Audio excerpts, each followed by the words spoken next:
अब बेटा हमको एक बात पढ़नी है, वो है वैक्यूल। वैक्यूल के बारे में शुरू में मैंने बताया था कि एंड में बताऊंगा क्या होता है वैक्यूल। बेटा वैक्यूल होता है membrane bound space in cytoplasm. Cytoplasm के अंदर एक बड़ा सा छेद होता है, गोला होता है। प्लांट्स के केस में ज्यादा बड़ा होता है ना, और एनिमल्स के केस में बहुत छोटा होता है या कई बार मिलता भी नहीं। ठीक है, देखो सिंगल मेम्ब्रेन है तो इसे याद करने की जरूरत तो है नहीं, क्योंकि मैंने खुद ही बता रखा है ऊपर लिस्ट बना के कौन कौन सिंगल मेम्ब्रेन है। ठीक है, तो एक टोनोप्लास्ट, ये टोनोप्लास्ट क्या है बेटा, इसकी सबसे ऊपर की जो मेम्ब्रेन है वो टोनोप्लास्ट कहलाती है। बस क्या, वैक्यूल को ढकने वाली लेयर को टोनोप्लास्ट कहते हैं। ये क्या है, सिलेक्टिवली परमेबल। इसका मतलब किसी चीज को अंदर जाते हैं, हर चीज को अंदर नहीं जाने देती, हर चीज को बाहर भी नहीं जाने देती, और जरूरी भी है ना। अगर ये सबको जाने देगी तो डीएनए निकल के बाहर भाग जाएगा सेल का। अब बोलोगे भैया वैक्यूल में डीएनए कहां से आ गया, इसमें नहीं है, मैं परमेबल की डेफिनेशन की बात कर रहा हूँ। ठीक, अब वैक्यूल की बात करें बेटा, प्लांट सेल के अंदर 90% जगह वैक्यूल घेर के रखता है, इतनी खाली जगह होती है उसके अंदर।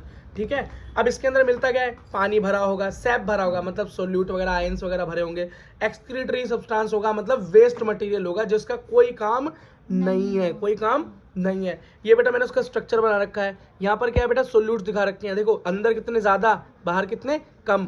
पानी अंदर से बाहर से अंदर जा रहा है। ठीक है, अब एक चीज देखो बेटा, वैक्यूल के अंदर जो सोल्यूट बाहर कम है अंदर ज्यादा है, तो बेटा ऐसा क्यों हो रहा है, क्योंकि वो अगेंस्ट द कंसंट्रेशन अंदर जा रहा है ना बेटा, जबकि होना क्या चाहिए कि ज्यादा से कम की तरफ मूव होना चाहिए। हाँ, लेकिन यहाँ पर कैसा मूवमेंट होता है, लोअर से हायर कंसंट्रेशन, अंदर ज्यादा है फिर भी अंदर मूवमेंट हो रही है। तो बेटा इस तरह की मूवमेंट को हम अगेंस्ट द कंसंट्रेशन बोलते हैं, है ना, या हम इसे अप हिल भी बोलते हैं। क्या बोलते हैं, अप हिल भी बोल देते हैं बेटा। और इसमें क्या लगता है, बहुत एनर्जी लगती है बेटा। कोई जगह कोई ज्यादा है और कम की जगह मूव कर रहा है, आराम से मूव करेगा, एनर्जी की भी जरूरत नहीं पड़ेगी। लेकिन बेटा जब उसको उल्टा करना पड़े, क्या उल्टा करना पड़े, तो उसमें बहुत एनर्जी लगती है। इसको हम एक्टिव ट्रांसपोर्ट भी बोलते हैं। क्या, एक्टिव ट्रांसपोर्ट भी बोलते हैं। तो बेटा ये हाँ नीड से कोई सा भी क्वेश्चन बना सकता है यहाँ से।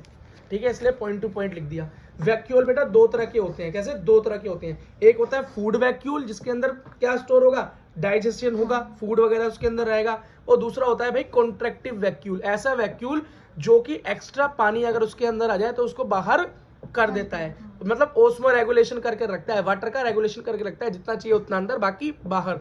तो पैरामीशियम और यूग्लिना, पैरामीशियम और यूग्लिना। क्यों, पैरामीशियम कैसे खाना खाता है, हमने कैसे सीखा था कि भैया वो पानी में रहता है, पानी को खींचता है, उसके साथ फूड को भी अंदर खींचता है, इतने सारे पानी की जरूरत तो है नहीं बेटा। उसके अंदर जो वैक्यूल प्रेजेंट होता है वो क्या करता है, एक्स्ट्रा पानी को बाहर फेंक देता है। और अमीबा के अंदर हमें क्या मिलता है, फूड वैक्यूल। अमीबा कैसे खाना खाता है वाला स्ट्रक्चर याद है 10th क्लास का, कि वो इस तरीके से बेटा क्या बनाता है, सूडोपोडिया बनाता है, झूठे पैर बनाता है, खाने को पड़ता है, अंदर ले जाता है और फूड वैक्यूल में डाल के डाइजेशन कर लेता है। समझ गए, ओके बेटा।